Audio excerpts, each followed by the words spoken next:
Assalamualaikum Ustaz. Salam. Di masa Covid ini kan banyak usaha yang tidak bisa berjalan sehingga pemasukan juga berkurang. Bagaimana ikhtiar kita supaya kita nggak stres, Ustaz? Supaya apa? Stres. Ini pertanyaannya pun sudah stres. Nggak boleh ceritanya mukmin itu stres, kan sudah sering. Iman itu kan sudah dijelaskan tadi bahwa imunitas atau mungkin Al-Quran segala macam yang Allah janjikan kepada kita itu kan banyak kabar gembiranya. Ingat aja itu terus gitu kan. Jadi mau ada wabah atau tidak ada wabah, mau ada ujian yang katanya sekarang seperti sekarang ini, yang namanya orang beriman udah pasti diuji gitu loh. Itu kita pahami dulu lah. Prepare the best, expect the worst. Ya, kita mempersiapkan yang terbaik, tapi kita juga bersiap dengan yang terburuk gitu loh. Pasti yang orang dia baru keluar dari perut ibunya udah ujian, dunia ini kan udah ujian gitu loh. Dan kalau boleh saya katakan, cobalah Bu, ya mungkin Bapak sekalian nasihat buat diri saya sendiri, teman-teman semua, Bapak Ibu sekalian.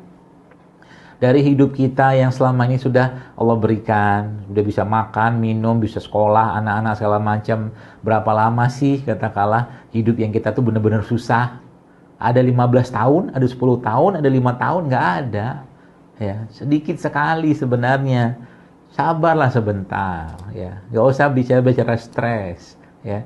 Sangat konyol kalau seandainya dengan ujian seperti ini saja, ya, kita justru malah nggak mempersiapkan kesiapan raga dan mental kita ke depan. Baru saja ujian kayak seperti ini, baru saja ujian kayak begini gitu kan.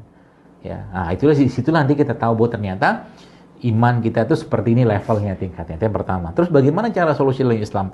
Atau mungkin bagaimana caranya? Istainu bis-sabri was-shalah. Istainu, minta pertolongan pada Allah dengan cara sabar dan sholat gitu kan. Allah tidak akan menyusahkan kita hidup. Ingat baik-baik. Kata Nabi SAW, ya, jangan pernah kalian mati ya sehingga kalian berbaik sangka kepada Allah Azza wa Jalla. Jangan pernah. Allah tidak mau nyusahin kita, tenang aja. Hal-hal seperti ini yang ada nih bagian dari caranya Allah untuk membersihkan mungkin kerak-kerak dalam hati kita. Kalau saya tanya kepada Anda yang bertanya ini, Anda masih bisa makan? Masih. Masih banyak orang di sana yang sekarang makan pun nggak bisa. Anda masih bisa pakai pakaian? Ada orang yang sudah nggak ganti pakaian seminggu, 2 minggu, bahkan sebulan. Itulah. Mau stres apa? Masih bisa makan, masih bisa ikut webinar, masih bisa beli pulsa. Terlalu banyak harus disyukurin, Bu, Pak. Ya, terlalu banyak. Jadi kalau mungkin yang seminimal itu kita syukurin dulu lah. Ya, jangan stres-stres. Sekarang bisnis ya, nggak ada COVID juga, ya namanya bisnis atau apapun, pasti akan ada waktunya turun. Pasti, nggak mungkin terus. Mana ada ceritanya bisnis itu gitu kan, begitu terus, nggak ada. Tanya sama Kang Rija, pasti ada turunnya.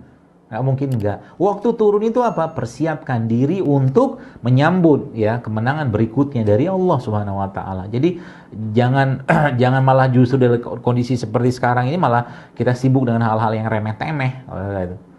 Persiapkan diri kita untuk kebangkitan berikutnya. Karena yang namanya ujian, kita sekolah, SMP, SMA, kuliah, ujian tuh nggak lama. Nggak ada ceritanya orang kuliah 4 tahun itu ujian semua, nggak ada.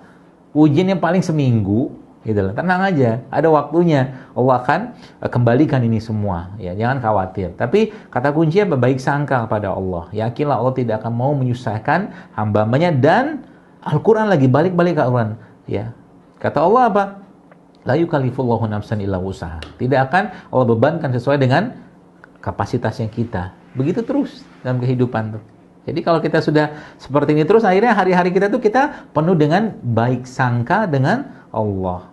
Masa sih Allah menciptakan kita, menghadirkan kita di bumi untuk bikin susah? Nggak ada ceritanya. Kenapa? Karena ada hadisnya, yang paling susah hidupnya, cobaannya itu para nabi dan rasul, nggak kita. Ya, kita yang ya imannya cetek-cetek begini tuh nggak segitu-gitu amat lah dibandingkan dengan Nabi itu, Bapak sekalian. Para sahabat pernah ketika beliau sallallahu alaihi wasallam itu demam, itu dipegang badannya kayak besi panas, coba.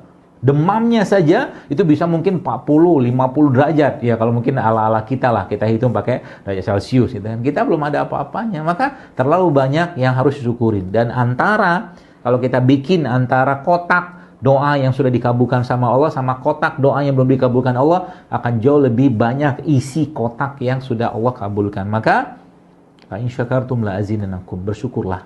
Wala in kafartum inna azabi lasyadid, gitu kan. Kalau kau nggak bersyukur, azabku sangat pedih. Dan Allah katakan lagi, wa in ta'uddu ni'matallahi la tusuha. Kalau kau mau hitung-hitung dari pagi sampai hari ini aja, dari jam ini aja, terlalu banyak harus kita syukuri, Pak Bu. Itulah obatnya stres, syukur, bahagia, tenang, gitu kan.